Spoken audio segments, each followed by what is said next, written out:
आप देख रहे हैं 10 न्यूज खबरें आप तक और मैं हूं आपके साथ अंजलि मिश्रा। 10 न्यूज में आप सभी दर्शकों का स्वागत है। इस बुलेटिन की शुरुआत से पहले नजर डालते हैं आज के हेडलाइंस पर। अंद्राठाड़ी के सहुरिया में नकाबपोश डकैतों का मचा तांडव। 50 लाख रुपए की लूट, एक डकैत की हुई मौत। वहीं पुलिस पर देर से पहुंचने का लगा आरोप।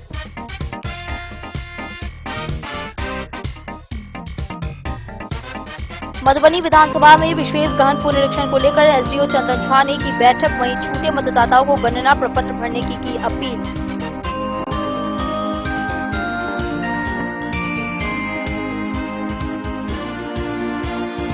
रैका प्रखंड में अनिल मंडल का अनशन है जारी। वहीं परिजनों के अपहरण का है आरोप। पुलिस कार्रवाई नहीं होने से जताई नाराजगी।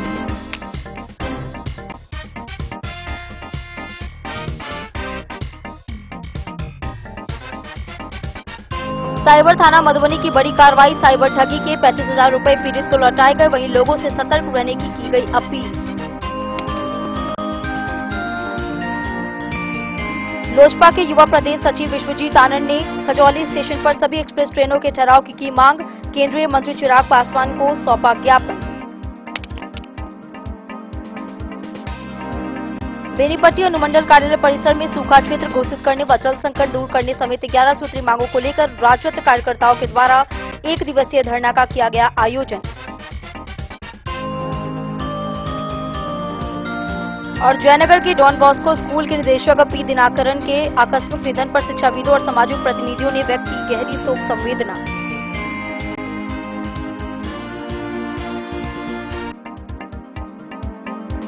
खबरें अब विस्तार से। अंद्राठाड़ी थाना क्षेत्र के सहुरिया गांव में बुधवार देर रात 10 से 15 नकाबपोश डकैतों ने एक घर में घुसकर हथियार के बल पर 50 लाख रुपए की डकैती की। गृहस्वामी के पुत्र पर जानलेवा हमला किया गया। वहीं ग्रामीणों के अनुसार पुलिस की देरी से पहुंचना अपराधियों के भागने का कारण बना। घटनास्थल पर एक डकैत का शव मिला। डीएसपी झंझारपुर ने जांच जारी रहने और जल्द खुलासा होने की बात कही है। बुधवार देर रात मधुबनी जिले के अंद्राठाड़ी थाना क्षेत्र के सहुरिया गांव में नकाबपोश डकैतों ने आतंक मचा दिया। करीब 10 से 15 की संख्या में आए डकैतों ने एक घर को निशाना बनाते हुए गृहस्वामी को बंधक बनाकर लगभग 50 लाख रुपए मूल्य की लूटपाट की। इसमें 10 लाख रुपए नगद और करीब 40 लाख रुपए के जेवरात शामिल हैं। घटना के दौरान डकैतों ने गृहस्वामी राजकुमार साहू के पुत्र राजेश कुमार साहू पर चाकू और लोहे की रॉड से जानलेवा हमला भी किया। जानकारी के अनुसार घटना रात लगभग 1:53 पे हुई। इस डकैती की सबसे चौंकाने वाली बात यह रही कि एक डकैत की मौके पर ही मौत हो गई। डकैत का शव घर के बगल के खेत में मिला, जहां मड़ुआ की फसल में खून से लथपथ उसका शव पड़ा हुआ था। डकैती की खबर फैलते ही गांव में अफरा तफरी मच गई और स्थानीय लोगों की भारी भीड़ घटनास्थल पर जुट गई। ग्रामीणों ने पुलिस की देर से पहुंचने पर जमकर नाराजगी जाहिर की और नारेबाजी भी की। ग्रामीणों का कहना था कि अगर पुलिस समय पर पहुंचती तो कई डकैतों को मौके पर ही पकड़ा जा सकता था। बताया गया कि राजेश कुमार साहू अपने ही घर से ज्वेलरी और इलेक्ट्रॉनिक्स की दुकान चलाते थे। घटना के बाद उनका घर पूरी तरह से अस्त व्यस्त मिला। ट्रंक और गोदरेज के ताले टूटे हुए थे और घर का सारा सामान बिखरा पड़ा था। घटना की सूचना पर Jhanjharpur DSP Subodh Kumar Sinha, police inspector BK Brijesh, Andhratharhi थाना अध्यक्ष राहुल कुमार, आरएस थाना अध्यक्ष अरविंद कुमार और रुद्रपुर थाना अध्यक्ष आयशा समेत कई थानों की पुलिस मौके पर पहुंची और जांच शुरू की गई। फॉरेंसिक टीम ने साक्ष्य इकट्ठा किए और मृत डकैत के शव को पोस्टमार्टम के लिए सदर अस्पताल मधुबनी भेजा गया। डीएसपी सुबोध कुमार सिन्हा ने बताया कि पुलिस घटना के सभी पहलुओं की जांच कर रही है और जल्द ही मामले का खुलासा किया जाएगा। उन्होंने एक डकैत की मौत की पुष्टि करते हुए कहा कि मौत के कारणों का पता लगाया जा रहा है, जो अनुसंधान का विषय है। साथ ही उन्होंने लोगों से शांति बनाए रखने की अपील की है।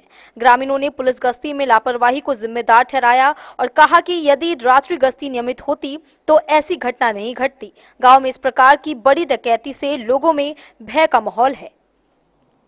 अंद्राठाड़ी थाना। क्या मामला हुआ है? जब पता चला कि घर भैया के घर में चोरी या डकैती हुआ है तो हम लोग जब वहाँ पहुँचे तो लाश मरा हुआ है। कितना उम्र के आदमी मरा है? लगभग 30-32 के उम्र है। क्या नाम है इनका, मृतक का? हमको क्या मालूम। अज्ञात है, अभी अज्ञात है। आप लोग पोस्टमार्टम कराने के लिए लाए हैं हाँ। अंधराठारी थाना से। क्या नाम है? हमारा गणेश कुमार पासवान। इसको गोली लगा है क्या? अभी तो पोस्टमार्टम में नहीं, अभी तो गोली निकाले, अभी तो गोली निकाला है। एक तो- गोली कितना गोली निकला? एक खोखा कहाँ से? हाँ? कहाँ से? बदन में किस पार? बदन में ही तो अच्छा जी, ठीक है। गुड्डू भाई बताएंगे। चेस्ट में।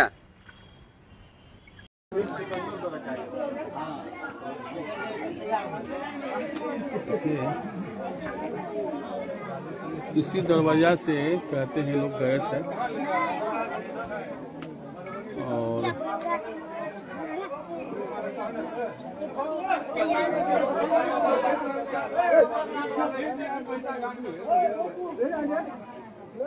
पंद्रह से 20 की संख्या में डकैत थे, जिसमें एक की यहाँ पर सब पड़ा हुआ था।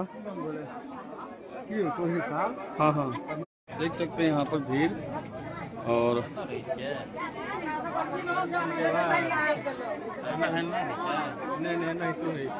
ग्रामीण का आरोप है कि डकैती जब हो रही थी तो अंधराठारी पुलिस प्रशासन के द्वारा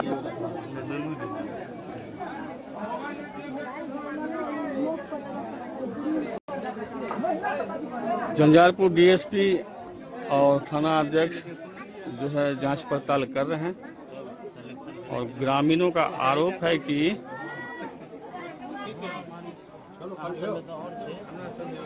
डकैत का शरीर लेके चला गया पुलिस, लेकिन पीड़ित परिवार को एक बार पूछने तक नहीं आया है।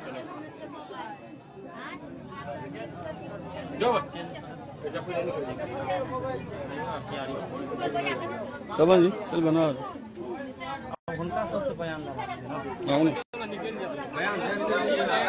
देखिए घटना के बारे में मतलब कब कते बजे रात के डकैती घटना? 12 बजे रात में हम सुतल छलहुँ बेड पर। 12 बजे रात में अचानक हमरा अंदर प्रवेश केलक 5-7 आदमी। जे हम बेड पर सुतल छलहुँ हमरा रूम में प्रवेश केलक, हमरा आवाज देलक, हमरा नींद खुलल। देखैत हम अवाक भऽ गेलहुँ। अवाक होइत मात्र ओ हमरा जे छै से एक चाट पहले मारलक और चाबी मांगलक। चाबी नहीं दऽ कऽ हम अवाक भेलहुँ हन तो ओ 3-4 आदमी हमरा जे छै से मारलक छियै। 3-4 आदमी डंटा से, बम्मू से, कत्ता से और जे छै से रॉड से मारलक, सर फाड़ि देलक। और ई देखे रहल छै बम्मू सबसे मारलक, रॉड से मारलक। हम मारि खा रहल छी और बाकी 3 आदमी मारे पड़े छै और 5-6 आदमी पूरा घर में लूटे पर छै। हर चीज जतेक बहुमूल्य सामान छलै सब हमर घरक लूटि लेलक। सब जतेक बहुमूल्य सामान छलै ओ किछु नहीं हमरा घर में। कते लाख के करीब लूट? लगभग हमरा घर से 10 लाख कैश गेलै, 40-45 लाख के जे छै से जेवरात गेलै। हम छोट मोट बंची कारोबार करे छलहुँ हन, हम कपड़ा दुकान करे छी। कपड़ा दुकान करे छी? हाँ। अच्छा, ई सारे नकाब पोस्ट छले, सब मुंह बांधने रहे? सब नकाब बंद छले, एक आदमी नहीं छले नकाब पहनने, बाकी सब नकाब पहनने छले। अच्छा, एक आदमी नहीं छले। करीब कते आदमी छले संख्या? अंदर छै 7 से 8 आदमी छै। 7 से 8 आदमी अंदर। हाँ, जब उ सब एले डायरेक्ट अहाँ के गेट खोलबेलक, की कहलक? सबसे पहले चाबी मांगलक। ओ एक थप्पड़ मारलक, आवाज देत मात्र ओ जे छै से एक चाट मारलक। हम उठलिए कि आवाज रह गेल कि एक चाट मारलक। एक चाट मार के वो चाबी मांगलक। चाबी नहीं दऽ पेलिए तो हमरा 3 आदमी भरपूर मारलक। और बाकी जे छै 5-6 आदमी सब घर के जे छै से सब कुछ तोड़ के गोदरेज ट्रंक जे किछु भेटले, बेड सब सबटा जे छै से उठा के ओहि में से सामान सबटा जते बहुमूल्य सामान छलै से लऽ लेलकै। जे ब्लॉकर सब छलै सब तोड़ के। अच्छा, एहिमे जे छै से एकटा डकैत मारल भी गेलै। हाँ। ओकरा बारे में की जानकारी? एहि के बारे में हमरा घर से जन सामान लऽ लेलकै और बाहर से वो हमर हैंडल बंद कऽ देलकै। दुनू भाई के, एक भाई के किचन में बंद कऽ देने छै, हम जै रूम में छलिए वही रूम में बेडरूम में हमरा बंद कऽ देने छै। अच्छा, मतलब बाहर से हैंडल मार। बाहर से अहाँ के अलावा और केकरो मारपीट केलकै या? हमर भाई के मारलकै या, एक खंती मारलकै पीछे में, एक 2 डंटा मारलकै। एहि के बाद ओकरा किचन में बंद। अच्छा, महिला सब के साथ कोनो अभद्र? महिला सब के 2 थप्पड़ मारने छै, मारने ओकर छै। चाबी नहीं दै छलै तऽ 2 थप्पड़ मारने छै, बाल पकड़ के खींचने छै। अच्छा, ओकर नाक के सामान छीन लेलकै, हाथ के अंगूठी, मंगलसूत्र जे छलै, जे बहुमूल्य सामान छलै ओ किछु नहीं रह देलकै। की नाम भेल अहाँ? हमर नाम राजेश कुमार साहू। अच्छा, राजेश कुमार साहू। अच्छा, कतऽ कपड़ा दुकान करै छी? हम अपना घरे में कर रहल छी। आगे वाला शटर जे छै ताहिमे कपड़ा। ककरो से अहाँके पूर्व में रंजिश दुश्मनी? नहीं सर जी, नहीं, हमरा से नहीं कोनो एहन रंजिश सर जी, कुछ नहीं है। कोई मतलब डकैत में कोई पहचान नहीं आती? नहीं सर जी, नहीं है इस पहचान। सर, रात में जो है डेभार पंचायत के सहुरिया गांव में डकैती हुई भीषण, जिसमें बताया जा रहा है कि पुलिस पर काफी गंभीर आरोप लगाए जा रहे हैं कि एक व्यक्ति वहां पर मरा पड़ा था, उसको लेके चला गया और पीड़ित परिवार को एक बार भी पुलिस शुद्धि तक लेने नहीं आया। ठीक है। आज रात जो सहुरिया गांव में घटना हुआ, वादी के द्वारा बताया गया कि वहां डकैती की घटनाएं हुई थी। 7 या 8 से ज्यादा लोगों का आने का सूचना है, जैसा हम लोग को पता चला, हमें बताया वो लोग। तो वहाँ एक डायल 112 की टीम को सूचना मिला था रात के 1:53 में। 112 को सूचना मिला, 112 का टीम तुरंत वहाँ पहुँचा, लगभग 2:20 तक वहाँ पहुँचा और घटनास्थल को देखा। उसके बाद थाना प्रभारी को फोन किया। थाना प्रभारी को सूचना 2:20 में हुआ था। थाना प्रभारी तुरंत ही यहाँ से निकले और वहाँ घटनास्थल पे गए, घटनास्थल का निरीक्षण किए। वहाँ एक डेड बॉडी भी था जो आपका राजकुमार शाह और राजेश शाह जो है, उनके घर के अंदर ही उस व्यक्ति का ब्लड सैंपल था। ब्लड का निशानी था, बाहर उसको खींचते हुए जो घर के उसके बाएं साइड नहीं दाएं साइड का जो दरवाजा है, जिधर मड़ुआ का खेत है, उस साइड उसका एक डेड बॉडी था। उसको घसीटने जैसा है, उसका फोटो वीडियोज भी है, मोबाइल पे खींचा गया था, उसका फोटोग्राफी वीडियोग्राफी किया गया था। वहाँ डेड बॉडी था। डेड बॉडी को इंक्वेस्ट बना करके हम लोग उसको पोस्टमार्टम के लिए भेज दिए मधुबनी अस्पताल में। और उसके बाद जैसे ही उसके बाद सूचना थाना प्रभारी पहुंच करके हम लोग को दिए। हम और सर्किल इंस्पेक्टर साहब भी आए, वहां पहुंचे और घटनास्थल का निरीक्षण किए। जैसा देखिए डकैती की घटना है, जैसा वो लोग बता रहे हैं, घर में भी कुछ सामान बिखरा पड़ा है। हम लोग पीओ विजिट के सभी कमरों को देखे हैं और उसके घर के अंदर ही उसका डेड बॉडी तो है कि घर के अंदर ही हत्या जैसे भी हुआ हो, उसका गलती किसका है, कौन कौन शामिल इसमें, उसके बिंदु पे हम लोग जाँच कर रहे हैं। हत्या लेकिन उसके घर के अंदर हुआ, जो भी हम लोग को प्रथम दृष्टया समझ में आ रहा है। ब्लड उसके घर में है, ब्लड सैंपल लिया गया है, FSL की जांच के लिए उसका कलेक्शन हो गया, उसको भी हम लोग भेजेंगे। और घर से बाहर मुश्किल से 15 फीट ही होगा जहाँ डेड बॉडी था जी। और घसीटने का स्पष्ट उसमें फोटोग्राफी वीडियोग्राफी अभी भी ब्लड सैंपल उसका था उसमें। तो इस बिंदु पे हम लोग जाँच करते हैं। पीओ विजिट करने के बाद क्या लग रहा है आपको? आपने देखा ग्रामीणों का आक्रोश देखा, क्या लग रहा है आपको? पीओ विजिट में ग्रामीण कई तरह के बयान दे रहे थे, उसमें बहुत ज़्यादा इन्वेस्टिगेशन हम लोग उसमें बहुत फ्रूटफुल चीज़ें हम लोग को नहीं मिला है, लेकिन हम लोग अपने स्तर से उसमें इन्वेस्टिगेशन कर रहे हैं। जैसा डकैती की घटनाएं बताई गई और घर के अंदर ही डेड बॉडी हुआ है, एक व्यक्ति की मृत्यु हुई है, तो मामला थोड़ा संदेहात्मक है। और घर के सदस्य भी बुरी तरह से जख्मी हैं। घर के एक सदस्य भी जख्मी है। उन लोग का आरोप था कि घर के व्यक्ति जो राजकुमार शाह, राजेश शाह जो उनके सर पे चोट लगा है, उसके भाई को थोड़ा चोट लगा है और बाकी कोई व्यक्ति को चोट नहीं आया है। तो राजेश शाह को जैसे ही थाना प्रभारी पहुंचे, राजेश शाह को भी अस्पताल में इलाज करवाने के लिए भेजे। तो जो मृत व्यक्ति पाया गया उससे कुछ पहचान हुई, कहाँ क्या है क्रिमिनल? तक का पहचान हम लोग फोटो के माध्यम से सभी ग्रुप में, पुलिस ग्रुप में और जिला के बाहर के लोगों को भेजा गया, सीनियर ऑफिसर्स को भी भेज दिए हैं हम लोग अपने संपर्क के।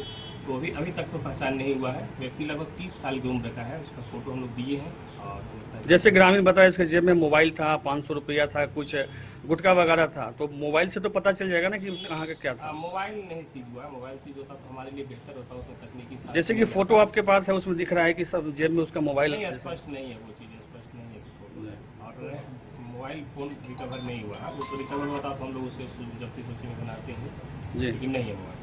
बाकी हम लोग उसके घर के व्यक्तियों का जो 2 मोबाइल गुम होने का वो लोग बात करें, उसका भी हम लोग लोकेशन लेकर के उसको रिकवर करने का प्रयास करें। लोग काफी दहशत में है, जैसे कि बताया जा रहा है कि रात में करीब 15 से 20 की संख्या में डकैत थे। आज सभी घर को बाहर से बंद कर दिया गया और सभी घर के पास में थे, तो काफी भय का माहौल है। क्या कहते हैं आप? बताए वो लोग कि घर के बाहर कई लोगों का दरवाजा बंद कर दिया। यदि वास्तव में डकैती की तो दहशत का माहौल होगा, लेकिन कुछ इसमें हम लोग को संदेह है। हम लोग इस पर जाँच करेंगे, आगे वहाँ अनुसंधान में बहुत सारी बातें आ जाएंगी। कब तक? डेडलाइन मत लीजिए, लेकिन हम बहुत जल्दी ही आप लोग को कंप्लीट करा देंगे। मधुबनी से फिरोज आलम की रिपोर्ट। एसडीओ सदर मधुबनी चंदन झा की अध्यक्षता में मधुबनी विधानसभा क्षेत्र के राजनीतिक दलों के साथ विशेष गहन पुनरीक्षण 2025 को लेकर बैठक आयोजित की गई। सभी प्रतिनिधियों को छूटे हुए मतदाताओं की सूची सौंपी गई और उनसे अपील की गई कि वे बीएलए के माध्यम से ऐसे मतदाताओं से गणना प्रपत्र भरवाएं। यह भी याद दिलाएं कि प्रपत्र भरने की अंतिम तिथि 26 जुलाई 2025 तक है। निर्वाचक निबंधन पदाधिकारी सह अनुमंडल पदाधिकारी सदर मधुबनी चंदन झा द्वारा मधुबनी विधानसभा क्षेत्र के विभिन्न राजनीतिक दलों के प्रतिनिधियों के साथ विशेष गहन पुनः निरीक्षण 2025 से संबंधित बैठक की गई, जिसमें उपस्थित सभी राजनीतिक दलों के प्रतिनिधियों को अब तक शेष छूटे हुए वैसे मतदाताओं की अद्यतन सूची उपलब्ध करवाई गई जिन्होंने अभी तक अपना गणना प्रपत्र भरकर नहीं दिया है। उन्होंने सभी राजनीतिक दलों के प्रतिनिधियों से अपील की कि शेष छूटे हुए मतदाताओं से गणना प्रपत्र भरवाने में अपने BLA के माध्यम से सहयोग करें। Bureau report Madhubani. रैका प्रखंड कार्यालय पर अनिल मंडल ने अपनी पत्नी व बच्चों के जबरन अपहरण का आरोप लगाते हुए अनिश्चितकालीन अनशन शुरू किया है। अनिल का कहना है कि शिकायत के बावजूद प्रशासन द्वारा कोई ठोस कार्रवाई नहीं की गई। दूसरी ओर आरोपित पक्ष ने अपहरण के आरोपों को झूठा बताया है और कहा कि महिला स्वेच्छा से उनके साथ रह रही है। पुलिस के अनुसार मामला पंडौल थाना क्षेत्र का है और जाँच पूरा हो चुका है। प्रखंड कार्यालय रैका में गुरुवार को अनिल मंडल अनिश्चितकालीन शांतिपूर्ण अनशन पर बैठ गए। उन्होंने आरोप लगाया कि दिनांक 9 जून को बबलू मंडल उर्फ फेकू और सुधीर मंडल ने उनकी पत्नी राधा देवी, पुत्र आयुष कुमार और पुत्री आयुषी कुमारी को जबरन अपने साथ ले गए। इस संबंध में उन्होंने 16 जून को थाने में आवेदन दिया, लेकिन अब तक कोई कार्रवाई नहीं की गई है। अनिल मंडल का कहना है कि उन्होंने SP मधुबनी को कई बार न्याय के लिए गुहार लगाई, लेकिन किसी स्तर पर उनकी सुनवाई नहीं की गई। अनशन के दौरान विरोधियों द्वारा उनके साथ मारपीट और गाली गलौज भी की गई। इस पर आरोपित सुधीर मंडल और बबलू मंडल ने सफाई देते हुए कहा कि सभी आरोप बेबुनियाद और झूठे हैं। उन्होंने बताया कि अनिल मंडल की शादी 9 वर्ष पहले उनकी बहन से हुई थी, लेकिन अनिल द्वारा बहन के साथ लगातार मारपीट की जाती थी, जिसके चलते वह बच्चों को साथ लेकर घर आ गई। उन्होंने यह भी बताया कि अनिल की पत्नी अब दिल्ली में रह रही है और बच्चे उन्हीं के पास सुरक्षित हैं। अपहरण जैसा कोई मामला नहीं है। रैका थानाध्यक्ष ने बताया कि यह मामला पंडौल थाना क्षेत्र से संबंधित है। इसके बावजूद संबंधित पक्ष रैका में आकर प्रदर्शन कर रहे हैं। उन्होंने कहा कि पंडौल थाना द्वारा मामले की जांच कर निष्पादन किया जा चुका है, बावजूद इसके लोग अनशन पर बैठे हैं। फिर भी पुलिस द्वारा पुनः जांच पड़ताल की जा रही है।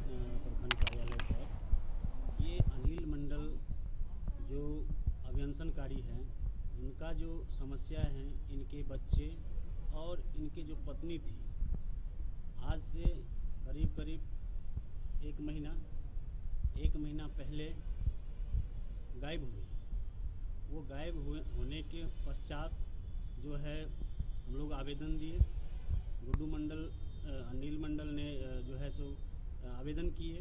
उस आवेदन पर आज तक कार्रवाई नहीं हुई। आज तक नहीं कार्रवाई हुई। SP साहब के यहाँ भी आवेदन दिया गया। वहाँ से जो SHO को लिखा गया कि हमको रिपोर्ट चाहिए, वो आज तक रिपोर्ट नहीं दिए। जांचों उपरांत आप जांच किया नहीं किया, आज तक कोई कार्रवाई नहीं हुई। उसके बाध्य होकर जो है आज अनिल मंडल अपना अनशन पर बैठे हैं। जो इसमें जो संलिप्तता है जिन लोगों की, उस पर FIR हो, जो सुधीर मंडल है और बबलू मंडल है। इनमें बहुत बड़ी हाथ इन दोनों का है, जो इनके यहाँ से विदागरी करा करके लेके जाते हैं और वहाँ से लड़की गायब हो जाती है या क्या हो जाता है। बीवी और बच्चे इनका गायब है। ये सुधीर मंडल और बबलू मंडल विदागरी करा के लेके गया यहाँ से कि पिताजी बीमार है, ये कह करके। लेकिन दोनों कौन होंगे इनका? दोनों मसेरा, शायद मसेरा इनका मसियोत पिसियोत भाई है। वो रिश्तेदार, जानकारी के है कि रिश्तेदार है, ये कह करके लेके गया। विश्वास के उपरांत इन्होंने जाने दिया। जाने देने के बाद जब लेने के लिए इनको गए हैं कि भाई चलना है घर, वहाँ जाके पता चला कि लड़की है ही नहीं। तो हम जिसके साथ भेजे हैं उसको पूछे, वो बोला वो टाल मटोल करता रहा, आज तक नहीं बताया। तो हम लोग जो है इनके जा करके आवेदन किए। आवेदन आज तक कोई जांच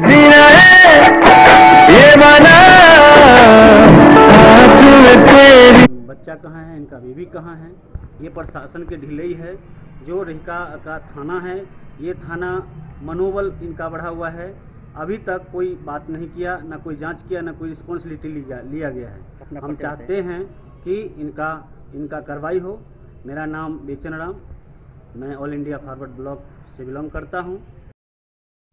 आप लोग को यही बताना चाह रहे हैं कि वो मेरी मामी का बेटी है। मलंगिया डुमरी पंचायत में उनका शादी हुआ 9 साल पहले। उनका एगो बेटा है, एगो बेटी है, 5 साल का बेटा और 6 साल की बेटी होगी। हम लोग उसमें 9 साल से उसको इतना मारपीट किया, इतना उत्पीड़न किया उस लड़की के साथ, जो मतलब लड़की परेशान होके उसको दिल्ली भी ले गया। दिल्ली ले गया जब दारू पी के भर भर रात उसको बेल्ट से मारा जाता था। फिर मेरी मामी मेरे पास फ़ोन किए, फिर हम उसके भाई को फ़ोन किए कि फिर भाई गया दिल्ली से उसको लेके आया।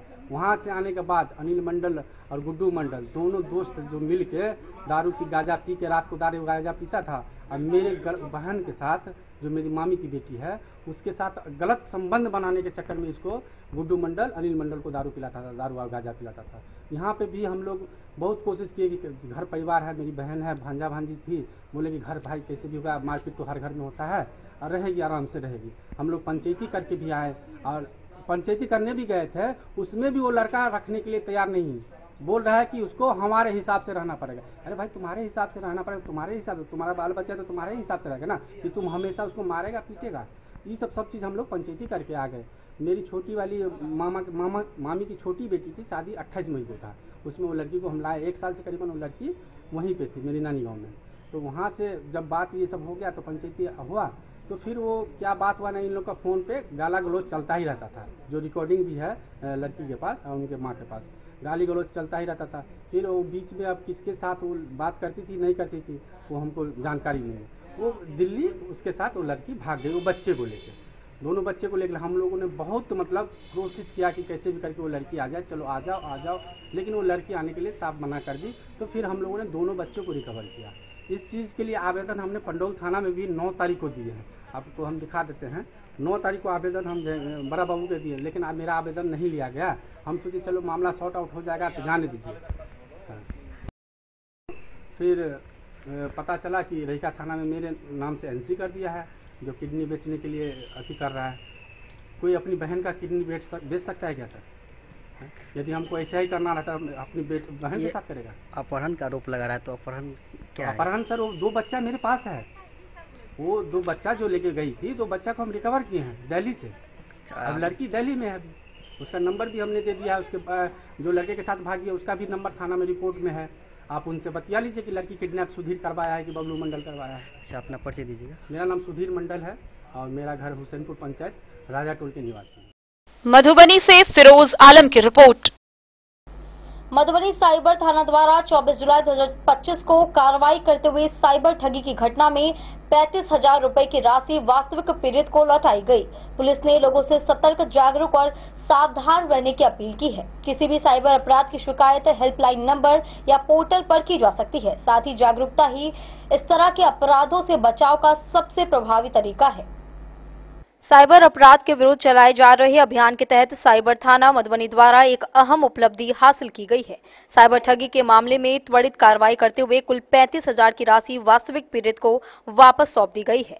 यह मामला साइबर अपराध से जुड़ा हुआ था, जिसमें शिकायत प्राप्त होते ही थाना द्वारा त्वरित जांच और तकनीकी सहायता के माध्यम से ठगी की गई राशि को ट्रैक कर उसे सुरक्षित रूप से जब्त कर पीड़ित को सुपुर्द कर दिया गया। इस अवसर पर साइबर थाना के पदाधिकारियों ने आमजन को जागरूक करते हुए कहा कि बढ़ते डिजिटल लेन देन के युग में साइबर अपराधी भी नए नए हथकंडे अपना रहे हैं। ऐसे में आवश्यक है कि लोग सतर्क, सुरक्षित और जागरूक रहें। Bureau report Madhubani. वक्त हो चला एक छोटे से ब्रेक का, मिलते हैं ब्रेक के बाद। आप बनी रहिए हमारे साथ। मधुबनी इस शादी सीजन सिर्फ हमारे साथ खरीदे और पाए 100% एक्सचेंज वैल्यू। आप सोने, चांदी या हीरे के आभूषणों की तलाश में हैं, तो हमारे ज्वेलरी शॉप में मिलेंगे आपको हर तरह के आभूषण बेहद किफायती दामों पर। हर अवसर के लिए आभूषण आपके बजट में। लाल बाबू प्रसाद एंड सन्स, संकट चौक, बैंक ऑफ इंडिया के बगल में, मधुबनी। नए और शानदार स्टॉक के साथ अब हर रिश्ते को करे और भी सुंदर। लाल बाबू प्रसाद एंड सन्स, संकट चौक, बैंक ऑफ इंडिया के बगल में, मधुबनी। हमारे सभी गोल्ड ज्वेलरी शॉप पर HUID है मौजूद।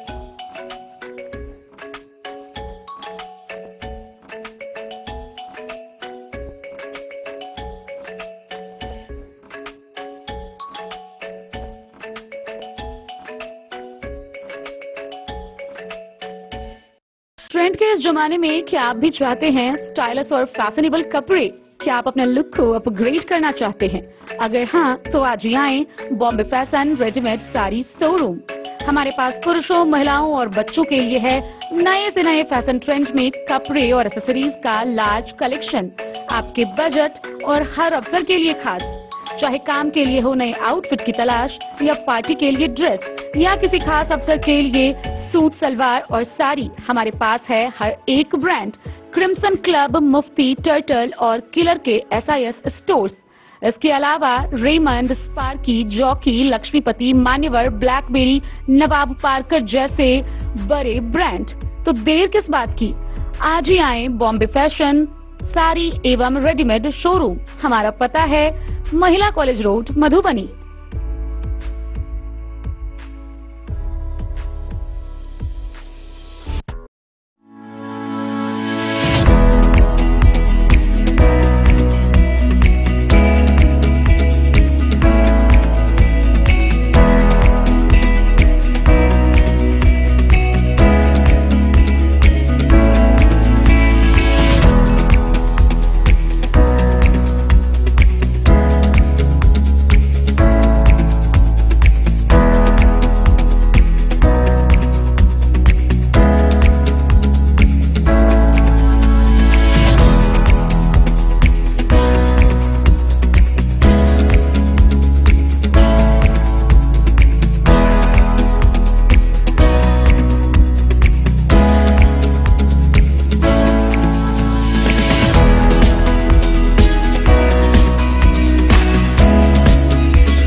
लाल बाबू लोजपा के युवा प्रदेश सचिव विश्वजीत आनंद ने केंद्रीय मंत्री चिराग पासवान से दिल्ली में औपचारिक मुलाकात की। उन्होंने खजौली व बाबूबरही विधानसभा क्षेत्र की समस्याओं पर चर्चा करते हुए जयनगर से खुलने वाली सभी प्रमुख एक्सप्रेस ट्रेनों के खजौली स्टेशन पर ठहराव की मांग रखी। साथ ही क्षेत्र में संगठन को मजबूत बनाने संबंधित मुद्दों पर विचार विमर्श किया गया। लोक जनशक्ति पार्टी के युवा प्रदेश सचिव विश्वजीत आनंद ने पार्टी के राष्ट्रीय अध्यक्ष सह केंद्रीय मंत्री चिराग पासवान से दिल्ली में औपचारिक मुलाकात की। उन्होंने खजौली एवं बाबूबरही विधानसभा क्षेत्र की समस्याओं से संबंधित एक ज्ञापन सौंपा। उन्होंने खजौली एवं बाबूबरही विधानसभा क्षेत्र में संगठन की मजबूती से संबंधित बिंदुओं पर विस्तार से चर्चा की। इस दौरान लोजपा पार्टी के युवा प्रदेश सचिव विश्वजीत आनंद ने जयनगर से खुलने वाली सभी एक्सप्रेस ट्रेनों की ठहराव सहित Patna intercity, Jaynagar Bhagalpur express, Jaynagar Puri express, Ganga Sagar express, Garib Rath express, स्वतंत्रता सेनानी एक्सप्रेस ट्रेनों की ठहराव की मांग की। Bureau report, Madhubani. राजद कार्यकर्ताओं ने बेनीपट्टी अनुमंडल कार्यालय परिसर में 11 सूत्री मांगों को लेकर एक दिवसीय धरना दिया। मुख्य मांगों में मधुबनी को सूखाग्रस्त घोषित करना, जल संकट दूर करना, अपराध नियंत्रण, नलकूपों की मरम्मती, किसानों के ऋण माफी और भ्रष्टाचार पर रोक शामिल है। कार्यक्रम को जिला अध्यक्ष रामाशीष यादव सहित कई नेताओं ने संबोधित किया।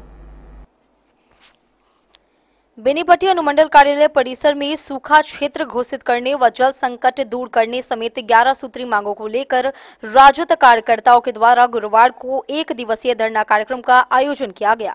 धरना में शामिल राजद कार्यकर्ताओं से केंद्र व राज्य सरकार के खिलाफ जमकर नारेबाजी करते हुए विरोध व्यक्त किया। इस दौरान कार्यक्रम को संबोधित करते हुए राजद जिला अध्यक्ष सह पूर्व विधायक रामाशीष यादव ने कहा कि बारिश नहीं होने से न केवल कृषि कार्य ठप हो गया है, बल्कि जिले में भीषण जल संकट की स्थिति उत्पन्न हो गई है। सरकार समस्या का निदान करने के बजाय हाथ पर हाथ धरे बैठी है। आम जनता परेशान और हलकान है। धान की रोपनी नहीं होने से किसान हताश हैं। करोड़ों रुपए खर्च करने के बाद भी इस भीषण जल संकट की स्थिति में नल जल योजना ठप है। हत्या, लूट, राहजनी, बलात्कार व आगजनी कैसे आपराधिक घटनाएं चरम पर पहुंच चुकी है। महंगाई और भ्रष्टाचार से आम जन त्रस्त हैं और सरकार मजे में घूम रही है। उन्होंने कहा कि सूबे में महाजंगल राज कायम है। कथित डबल इंजन की एनडीए सरकार से आम जनता ऊब चुकी है और सब कुछ भली भांति समझ रही है। समय आने पर बिहार की जनता इन्हें माकूल जवाब देगी। धरनार्थियों की मांगों में मधुबनी जिले को सूखाग्रस्त क्षेत्र घोषित करने, जल संकट की समस्या को दूर करने, आपराधिक घटनाओं पर रोक लगाने व अपराधियों पर त्वरित कार्रवाई करने, सुखाड़ को देखते हुए राजकीय नलकूपों की मरम्मत करवाकर चालू करवाने, निजी बोर्डिंग को मुफ्त बिजली मुहैया कराने, किसानों के सभी प्रकार के ऋण माफ करने, बंद पड़े चीनी मिल को चालू करने, सभी सरकारी कार्यालयों में व्याप्त भ्रष्टाचार पर रोक लगाने, दाखिल खारिज व परिमार्जन के नाम पर किए जा रहे आर्थिक शोषण को बंद करने, मनरेगा के तहत जेसीबी के बजाय मजदूरों से ही काम कराना सुनिश्चित करने एवं भूमिहीनों को 10 डिसमिल जमीन देने तथा पर्चाधारियों को जमीन कर दखल कब्जा दिलाने की मांगे भी शामिल थी। कार्यक्रम के दौरान कार्यकर्ताओं के शिष्टमंडल के द्वारा एसडीएम को मांग पत्र से संबंधित ज्ञापन सौंपा गया। कार्यक्रम में राजद नेता कामेश्वर यादव, फूल हसन अंसारी, अब्दुल कुदस, ओम प्रकाश यादव सहित कई वक्ताएं मौजूद रहे। इसकी मुख्य मांगे क्या है? आज का सीधा सीधी मांग है कि आज बेनीपट्टी अनुमंडल सहित मधुबनी जिला को सूखाग्रस्त क्षेत्र घोषित करो। इस बार वर्षा हम लोगों से बहुत दूर भाग चुका है। खेत खलिहान में जो हरियाली अभी होती थी, सावन का महीना है तो वहाँ पर दहाड़ रहा है, वहाँ पर मवेशी को चरने के लिए भी कोई व्यवस्था नहीं है। इसीलिए इसको मधुबनी बेनीपट्टी अनुमंडल सहित मधुबनी जिला को सूखाग्रस्त क्षेत्र घोषित करो। दूसरा है जल नल योजना। पानी का संकट लेयर इतना नीचे चला गया है, इतना नीचे चला गया है, जो चापाकल को पानी देना बंद ही कर दिया। अभी जल नल योजना जो सरकार के तरफ से 7 निश्चय योजना का निर्माण किया गया, भिडोरा पीटते रहे 7 निश्चय योजना, जिसमें जल ही जीवन है, हर जगह लिखा हुआ है। आज जल हम लोगों से नदारद हो चुका है, भाग चुका है। वो जल की व्यवस्था हम लोगों को नजदीक में ला, क्योंकि हम लोग नेपाल के बॉर्डर पर, हम मिथिलांचल के हैं, मिथिलांचल में रहने वाले लोग जो नेपाल के हमेशा बाढ़ की विभीषिका को देखते रहे, इस बार हम लोग देख रहे हैं सुखाड़ की स्थिति और लगातार कई वर्षों से देख रहे हैं। लेकिन इस तरह की भयावह स्थिति जो जल का संकट, पीने के लिए संकट हो रहा है, और ये संकट को अविलंब दूर करो, नहीं तो आगे भी हम लोग आंदोलनरत रहेंगे। क्योंकि जिस गांव में जाते हैं, जिस घर में जाते हैं, वहाँ की माताएं, बहनें, हमारे नौजवान, बूढ़े बुजुर्ग दौड़ करके आते हैं कि बहुआ पानी न है, विधायक जी पानी न है। वो पानी की व्यवस्था करना, ये सुनिश्चित करना प्रशासन का काम है, सरकार की जिम्मेदारी है। हम विपक्ष के हैं, हम केवल। बेनीपट्टी से विनोद कुमार की रिपोर्ट। Don Bosco English school Jaynagar के निदेशक एवं private institute and school association के उपाध्यक्ष पी दिनाकरन उम्र 52 वर्षीय के आकस्मिक निधन से शिक्षा जगत, सामाजिक क्षेत्र एवं राजनीतिक हलकों में शोक की लहर है। शोक व्यक्त करने वालों में प्रमुख शिक्षाविद, विभिन्न स्कूलों के निदेशक और शिक्षकगण शामिल रहे। Don Bosco English school Jaynagar के निदेशक एवं private institute and school association के उपाध्यक्ष पी दिनाकरन उम्र 52 वर्षीय के आकस्मिक निधन से शिक्षा जगत सहित सामाजिक, बौद्धिक एवं राजनीतिक क्षेत्र में शोक की लहर है। शोक संवेदना व्यक्त करने वालों में मुख्य पार्षद कैलाश पासवान, जिला अध्यक्ष एवं शिक्षाविद Manish Kumar Jha, Stephen Johnson, Jasmine Johnson, Bhushan Singh, Pawan Yadav, Subhash Sharma, Mount Carmel School के निदेशक Praveen Kumar, Rupa Singh, Holy Central School की निदेशक Sarika Kumari, New Prodigy Central School के निदेशक इंजीनियर आनंद कुमार सहित कई सरकारी एवं निजी विद्यालयों के शिक्षक शामिल रहे। डेन न्यूज के लिए जयनगर से मोहम्मद अली की रिपोर्ट। खुटौना के परसाही सिरसिया में राजद की वोटर पुनरीक्षण को लेकर बैठक आयोजित की गई। पूर्व मंत्री शिवचंद्र राम ने सरकार पर जाली हस्ताक्षर से फॉर्म भरवाने और आम वोटरों को भ्रमित करने का आरोप लगाया। उन्होंने निर्वाचन प्रक्रिया को निष्पक्ष और पारदर्शी बनाए रखने की मांग की। बैठक में कई वरिष्ठ नेता, पूर्व विधायक और कार्यकर्ता मौजूद रहे। वहीं आगामी दिनों में असली मतदाताओं को सूची में शामिल कराने हेतु बूथ स्तर पर अभियान चलाने पर चर्चा की गई। खुटौना प्रखंड क्षेत्र के परसाही सिरसिया स्थित राष्ट्रीय जनता दल कार्यालय में बुधवार को झंझारपुर संगठन जिला इकाई की ओर से वोटर पुनरीक्षण कार्यक्रम को लेकर पार्टी कार्यकर्ताओं की एक महत्वपूर्ण निरीक्षण बैठक आयोजित की गई। बैठक की अध्यक्षता युवा राजद जिलाध्यक्ष वीर बहादुर राय ने की, जबकि संचालन भी उन्होंने ही किया। इस मौके पर बतौर मुख्य अतिथि राजद के वरिष्ठ नेता एवं पूर्व मंत्री शिवचंद्र राम शामिल रहे। उनके साथ प्रदेश महासचिव भोला सातुरहा, ब्रजमोहन मंडल एवं सुरेंद्र प्रसाद यादव भी उपस्थित रहे। सभी अतिथियों का स्वागत युवा राजद अध्यक्ष रवि रंजन कुमार राजा ने पारंपरिक रूप से पाग एवं दुपट्टा भेंट कर किया। बैठक को संबोधित करते हुए पूर्व मंत्री शिवचंद्र राम ने राज्य सरकार और प्रशासन पर गंभीर आरोप लगाए। उन्होंने कहा कि वोटर पुनरीक्षण एक सोची समझी साजिश के तहत किया जा रहा है, जिसमें जाली हस्ताक्षर के जरिए बीएलओ द्वारा फॉर्म जमा किया जा रहा है। उन्होंने यह भी बताया कि चुनाव आयोग की ओर से 2 प्रकार के प्रपत्र जारी किए गए थे, लेकिन आम वोटरों तक सिर्फ एक ही प्रपत्र पहुंचाया गया है, जो चिंता का विषय है।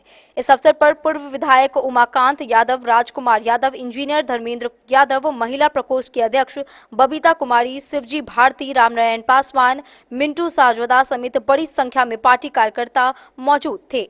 बैठक में वक्ताओं ने मतदान प्रक्रिया को पारदर्शी और निष्पक्ष बनाए रखने की मांग की तथा आगामी दिनों में बूथ स्तर पर अभियान चलाकर असली वोटरों को सूची में शामिल कराने की रणनीति पर भी चर्चा की। तो यहाँ कार्यक्रम हुआ है, खासकर जो कार्यकर्ता और पदाधिकारी यहाँ मौजूद हैं और उनको संबोधन किया गया है। विशेषकर जो है, जैसे कि आप बता रहे थे कि सरकार की एक रणनीति चल रही है, षड्यंत्र चल रहा है, जिसमें एक जो कास्ट के लीजिए या जाति के लिए या धर्म के लिए लोगों को छांटने की कोशिश की जा रही है। देखिए, अभी जो मतदाता पुनरीक्षण की बात हो रही है जी, इसमें साजिश चल रहा है। तेजस्वी यादव जी की बढ़ती लोकप्रियता को कम करने के लिए, राष्ट्रीय जनता दल के ताकत को कम करने के लिए, जो राष्ट्रीय जनता दल के मजदूर, गरीब, वंचित, दलित, महादलित जो मतदाता है, ऐसे लोगों का नाम करने का मतलब 11 वो जो है कि उसका जो मानक के आधार पर उसको छांटने की साजिश चल रही है। जब हम लोग आंदोलन शुरू करते हैं तब उसको कहता कि नहीं ऐसी भर के फॉर्म जमा करिए। जब फॉर्म जमा हो गया तो अब कहता है कि आपको प्रमाण पत्र देना पड़ेगा। 2003 के या 1987 के प्रमाण पत्र के आधार पर जो है कि देना है। तो इस तरीका की व्यवस्थाएं बनी है, इसके लेकर के राष्ट्रीय जनता दल चिंतित है। राष्ट्रीय जनता दल इसलिए चिंतित है कि राष्ट्रीय जनता दल के नेता आदरणीय लालू प्रसाद यादव जी, तेजस्वी प्रसाद यादव जी, ये सारे लोग जो हैं ये चिंतित इसलिए है कि हम लोग हमेशा सड़क से लेकर सदन तक गरीबों का जो है, गरीबों के लिए, दबे कुचले शोषितों के लिए, मजदूरों की लड़ाई हम लोग लड़ने का काम करते हैं। ये भी लड़ाई हम लोग लड़ रहे हैं। सर, उसके बारे में कुछ बताइए। नहीं, हमारे आदरणीय नेता श्री तेजस्वी प्रसाद यादव जी के निर्देशानुसार जो है तो ये मतदाता पुनरीक्षण की जो कार्यक्रम चल रहा है, इसमें जो धांधली जो चल रही है, इसी में जो है सो हमारे आदरणीय नेता श्री तेजस्वी प्रसाद यादव जी ने हमारे अभिभावक आदरणीय श्री शिवचंद्र राम साहब जो पूर्व मंत्री बिहार सरकार हैं, उनको संयोजक बना के, साथ में हमारे सुरेंद्र बाबू आए हुए हैं सदस्य बन के, साथ में हमारे भोला सातुरही जी आए हुए हैं, साथ में हमारे ब्रजमोहन मंडल साहब आए हुए हैं सदस्य बन के। इन लोगों के साथ हम तमाम झंझारपुर संगठन जिला के जितने भी साथी थे, हम लोगों ने बड़ी विस्तृत रूप में हम अपने अभिभावक का बातों को सुना कि हमारे अभिभावक ने किन किन बातों को बोले कि ध्यान देने की जरूरत है, बीएलओ के साथ संपर्क बनाने की जरूरत है, प्रखंड विकास पदाधिकारी के साथ संपर्क बनाने की जरूरत है, तुरंत BLA-2 को चिन्हित करके उनको चिट्ठी दे करके और उनके जो समन्वय जो है तो BLO के साथ BLA-2 को बना करके हम लोगों को जवाबदेही दिए हैं।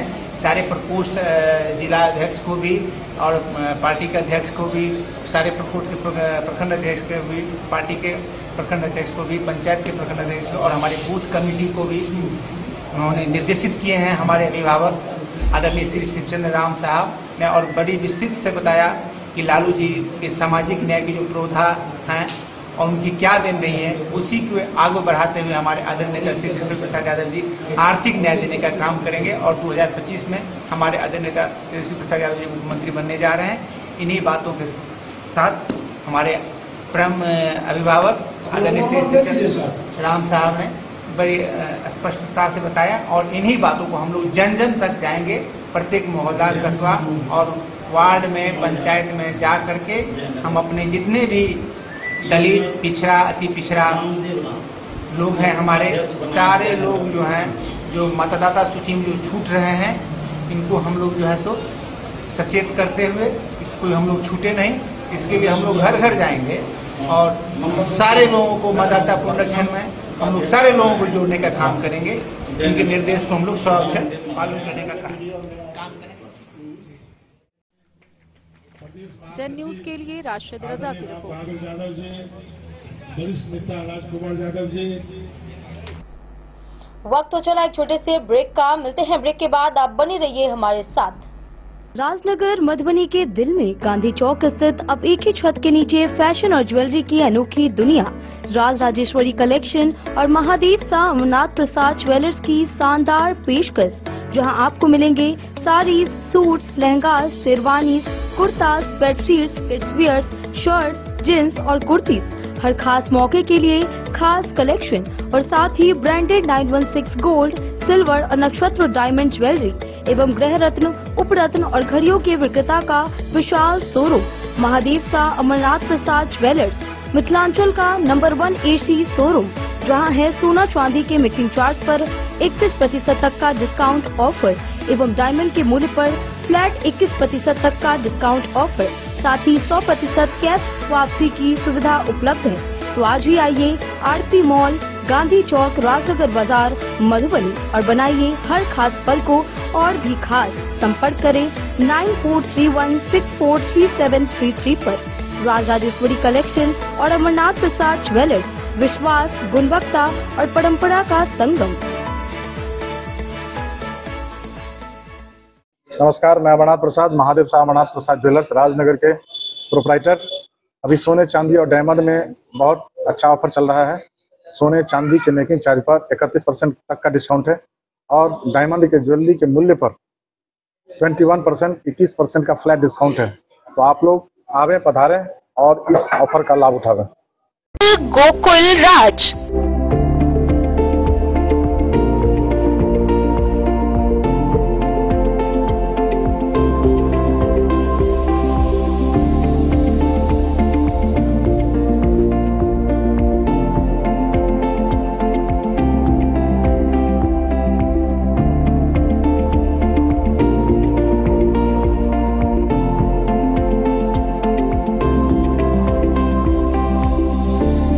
शहर के भीड़ भाड़ से दूर, शांति और सुकून से भरे वातावरण में मधुबनी शहर के लहरियागंज वार्ड नंबर 1 में पूरे मिथिलांचल क्षेत्र का सबसे भव्य होटल, होटल गोकुल राज। 4 मंजिला इमारत की इस होटल में है 4 बड़े बड़े बैंकेट हॉल, रिंग सेरेमनी, शादी, मीटिंग या पार्टी, हर एक आयोजन के लिए अलग से हॉल की व्यवस्था, रेस्टोरेंट की व्यवस्था जहां एक से बढ़कर एक लजीज व्यंजनों का मिलेगा संगम, और रहने का उचित प्रबंध, suite room, AC room, non AC room से सुसज्जित होटल जहां लिफ्ट की भी है व्यवस्था, पार्किंग का पूरा इंतजाम। तो आइए और जिंदगी में खुशियों से भरी यादें शामिल करिए। होटल गोकुल राज मधुबनी में आप लोगों का स्वागत है।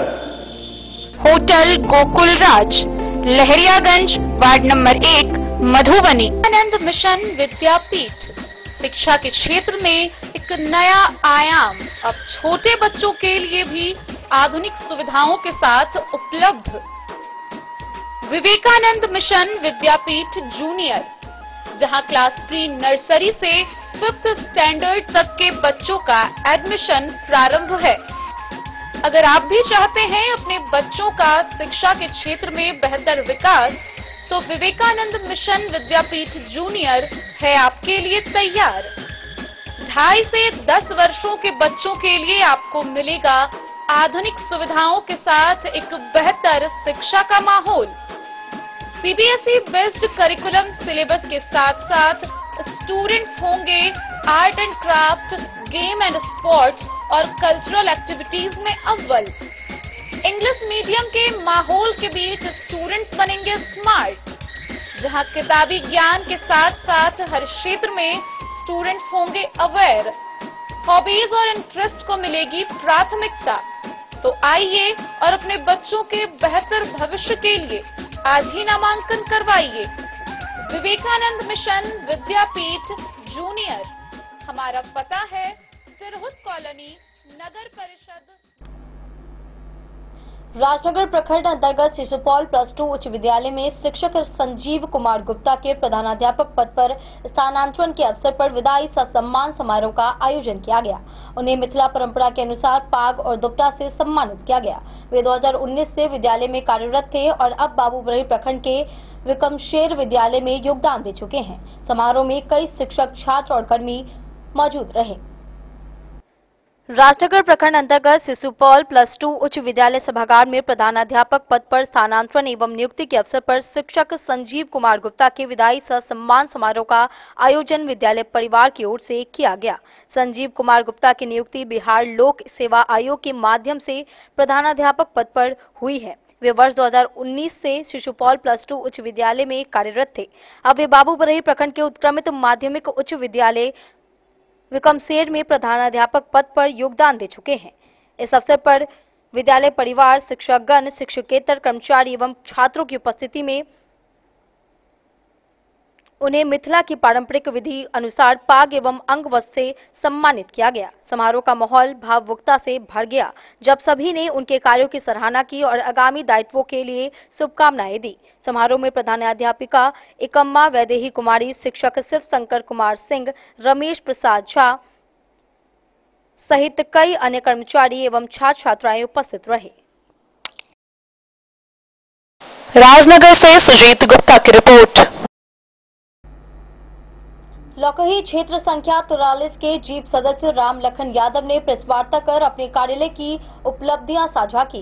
उन्होंने जल संकट, पेयजल व जल जमाव जैसे मुद्दों पर कार्य करने की बात कही। वे 10 अगस्त को लौकहा विधानसभा क्षेत्र में भव्य रोड शो करेंगे। उन्होंने स्पष्ट किया कि वे विधानसभा चुनाव में उम्मीदवार रहेंगे। इस दौरान उनके पुत्र ने भी उनके समाजसेवी योगदान की सराहना की। लौकही क्षेत्र संख्या 43 के जिला परिषद सदस्य राम लखन यादव ने गुरुवार को नरैया स्थित अपने आवास पर प्रेस वार्ता आयोजित कर अपने कार्यकाल और राजनीतिक अनुभवों को साझा किया। उन्होंने बताया कि वे 1974 के जेपी आंदोलन, इमरजेंसी और जनता पार्टी की सरकार तक के दौर को बेहद करीब से देख चुके हैं और तभी से आमजनों की समस्याओं को लगातार आवाज देते आ रहे हैं। उन्होंने बताया कि पंचायती राज प्रणाली लागू होने के बाद से वे लगातार आम जनता से जुड़ाव बनाए हुए हैं। बीते 2 वर्षों में वे लौकहा विधानसभा क्षेत्र के कोने कोने में जनसंपर्क कर चुके हैं, जहां उन्हें व्यापक जन समर्थन प्राप्त हो रहा है। जीप सदस्य रहते हुए उन्होंने क्षेत्र में जल संकट को लेकर आवाज बुलंद की और क्षेत्र को सूखाग्रस्त घोषित करने की मांग को लेकर अधिकारियों से कई बार बात की। साथ ही पेयजल संकट और जल जमाव की समस्या के समाधान के लिए लगातार प्रयासरत रहने की बात भी उन्होंने रखी। प्रेस वार्ता के दौरान उन्होंने ऐलान किया कि आगामी 10 अगस्त को वे लौकहा विधानसभा क्षेत्र में एक भव्य रोड शो आयोजित करेंगे। उन्होंने स्पष्ट शब्दों में कहा कि हम इस क्षेत्र के विधानसभा उम्मीदवार थे और रहेंगे भी। पूर्व से ही सीपीआईएम से जुड़े हुए हैं और अभी सीपीआईएम महागठबंधन का हिस्सा है। इसलिए अगर पार्टी ने मौका दिया तो ठीक है, वरना आमजनों के राय पर विचार करेंगे। वहीं उनके पुत्र इंजीनियर शत्रुघ्न यादव ने भी अपने पिता के समाज सेवी योगदान की सराहना करते हुए कहा कि मेरे पिताजी हमेशा जनता के बीच रहते आए हैं और उनकी हर संभव मदद करते हैं। प्रेस वार्ता के अंत में राम लखन यादव ने अपने संकल्प को दोहराते हुए कहा कि सबको इज्जत, सबको सम्मान, गरीब अमीर एक समान, यही है हमारी पहचान। मैं राम लखन यादव जिला पार्षद लौकही क्षेत्र संख्या 43 तमाम पत्रकार भाइयों को हम अपने ओर से शुभकामना देते हुए हम बता दें कि लौकहा विधानसभा का चहुमुखी विकास के लिए धर्मनिरपेक्ष संविधान, देश की एकता अखंडता का रक्षा, सामाजिक समरसता, समाज सुधार, समाज में अमन चैन और भाईचारा के लिए हम प्रयासरत रहे हैं, प्रयासरत रहेंगे और इसी क्रम में हम 1 जनवरी 2023 से लौखा विधानसभा के चौमुखी विकास के लिए जन जागरण जनसंपर्क यात्रा निकाले हैं और आज तक लगातार वो यात्रा चल रहा है। हम आपको बता दें कि इसी कड़ी में 10 अगस्त को लौखा विधानसभा के पवित्र धरती पर हम एक बड़ा रोड शो निकालने जा रहे हैं, जिसमें आम जन का भारी समर्थन है और हमको भरोसा है कि ये यात्रा लौखा विधानसभा के चहुमुखी विकास के लिए, धर्मनिरपेक्ष संविधान, देश की एकता अखंडता की रक्षा, सामाजिक समरसता, समाज में अमन चैन और समाज में भाईचारा के लिए मील का पत्थर साबित होगा। और साथ ही साथ आम जन के समर्थन से, आम जन के आशीर्वाद से हमको पूरा भरोसा है कि सभी लोग जाति और पार्टी से ऊपर उठ करके एक सामाजिक सेवा के क्षेत्र में, सामाजिक रूप में हमको आशीर्वाद देंगे। जैसा कि शत्रुघ्न इंजीनियर जो हमारे संतान है, हम आपको बता दें कि आम जन के सेवा के लिए हम पटना की धरती पर पाटलिपुत्रा स्टेशन के पास एक सेवा आश्रम हमने खोला है और उस सेवा आश्रम में हमारे इलाके से, इस इलाके से लौखा विधानसभा सहित दूसरे भी क्षेत्र के लोग जो जाते हैं। धन्यवाद आप सबों का। कुछ लोग हमारे न्यूज़ के साथी आए थे, हमने प्रेस कॉन्फ्रेंस किया है। प्रेस कॉन्फ्रेंस का हमारा मूल उद्देश्य था कि जो मेरे पिताजी को मैंने 2 वर्ष पहले ही हम लोगों के सार्थक प्रयास से आम आवाम के बीच हम लोगों ने भ्रमण किया। हम लोगों ने अपने विचारों का आम आवाम के बीच आदान प्रदान किया तथा पिताजी जो लगातार जिला परिषद के रूप में आम आवाम के बीच अपनी उपलब्धता को स्थापित किया है, उनके लौखा विधानसभा आगामी 2025 विधानसभा के प्रत्याशी के रूप में हम लोग बेहतर काम कर रहे हैं। इसी को लेकर के हम लोगों ने 10 अगस्त 2025 को एक भव्य रोड शो का आयोजन किया था। तो हम आम आवाम तक कैसे अपनी बातों को पहुंचा सकते हैं, तो हमें लगा कि आप लोगों का माध्यम चाहिए, आप लोग माध्यम बने कि हमारे बातों को जमीनी स्तर के लोगों तक पहुंचाया जाए। और हम सबों से निवेदन और प्रार्थना करेंगे कि हमारा जो रोड शो होगा उसमें आप लोग निश्चित रूप से सहभागिता होंगे तथा एक बेहतर मैसेज पूरे बिहार में हम लोग देने की कोशिश करेंगे कि लौखा विधानसभा जो है सो इस बार इतिहास लिखने के और अग्रसर हो सके। तो ये टिकट कौन सी पार्टी से? देखिए आप लोगों तो जानते ही हैं, मेरे पिताजी समाजवादी विचारधारा के 1973 से CPIM के विचारधारा से संबंध रखते हैं और आज महागठबंधन के हिस्सा है। तो संभवतः हम लोग महागठबंधन से ट्राई कर रहे हैं और उम्मीद करते हैं कि महागठबंधन से हम लोग को सिंबल मिलेगा। अगर नहीं मिलता है तो हम आवाम को तय कर रहे हैं कि हमारे रिप्रेजेंटेटिव कौन है। वो आवाम ने तय कर चुकी है कि हमें रामलखन जी को विधानसभा भेजना है। हम लोग तो आज अनाउंस किए हैं कि हम लोग तैयारी कर रहे हैं, हम लोग चुनाव में आ रहे हैं। हम लोगों ने 2 वर्ष पहले ही 2023 से ही हमारा भ्रमण कार्यक्रम चल रहा है, जन जागरण कार्यक्रम चल रहा है। जो बीमार है। डन न्यूज के लिए राशिद रजा की रिपोर्ट। मिथिला की बेटी प्रेरणा नारायण ने JNU दिल्ली में संस्कृत विषय में स्नातकोत्तर में प्रवेश पाकर क्षेत्र का मान बढ़ाया है। प्रेरणा ने BHU से 88% अंकों के साथ स्नातक उत्तीर्ण किया है और JNU में सामान्य वर्ग से ऑल इंडिया रैंक 18 प्राप्त की है।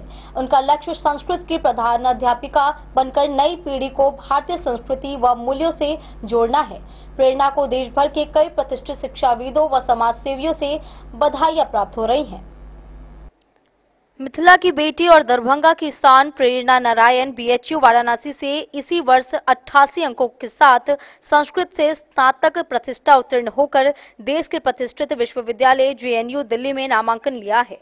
JNU के स्नातकोत्तर संस्कृत विभाग में स्वीकृत 63 सीटों में प्रेरणा का मेधा सूची में जनरल कैटेगरी में ऑल इंडिया रैंकिंग 18 है। प्रेरणा ने 2020 में दरभंगा के होली क्रॉस स्कूल से 10वीं में 94.2%, 2022 में दरभंगा पब्लिक स्कूल से 12वीं में 92.4% अंकों से पास हुई थी। तत्पश्चात उन्होंने स्नातक में नामांकन हेतु राष्ट्रीय स्तर पर आयोजित CUET परीक्षा में 100% परसेंटाइल से उत्तीर्ण होकर आवेदित दिल्ली विश्वविद्यालय, इलाहाबाद विश्वविद्यालय के साथ ही BHU वाराणसी हेतु सामान्य वर्ग से चयनित हुई थी। स्नातकोत्तर कक्षा में नामांकन हेतु केंद्रीय विश्वविद्यालयों में नामांकन के लिए 30 मार्च 2025 को राष्ट्रीय स्तर पर आयोजित पीजी सीयूईटी में 83.33% अंक प्राप्त कर प्रेरणा ने 4 विश्वविद्यालयों में आवेदन किया था, जिनमें बीएचयू, दिल्ली विश्वविद्यालय, पौंडीचेरी सेंट्रल यूनिवर्सिटी तथा जेएनयू शामिल हैं। प्रेरणा का नामांकन हेतु चयन चारों ही विश्वविद्यालय में सामान्य वर्ग से हुआ। सबसे पहले प्रकाशित दिल्ली विश्वविद्यालय की नामांकन सूची के आधार पर उसने देश के प्रतिष्ठित एवं विश्व स्तरीय सेंट स्टीफेंस कॉलेज में नामांकन लिया था। प्रेरणा का उद्देश्य जीआरएफ एवं पीएचडी के बाद प्रधानाध्यापिका बनकर नई पीढ़ी को संस्कृत भाषा साहित्य के अध्ययन के माध्यम से उच्च मानवीय मूल्यों, प्राचीन परंपरा, भारतीय संस्कृति एवं संस्कारों से न केवल अवगत कराना बल्कि उन पर आचरण करवाना भी है।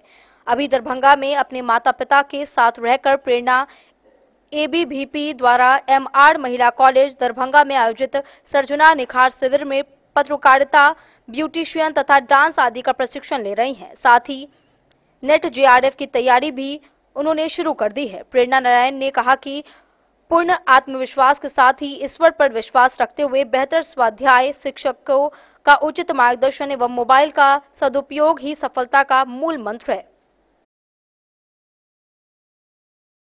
मधुबनी से फिरोज आलम की रिपोर्ट।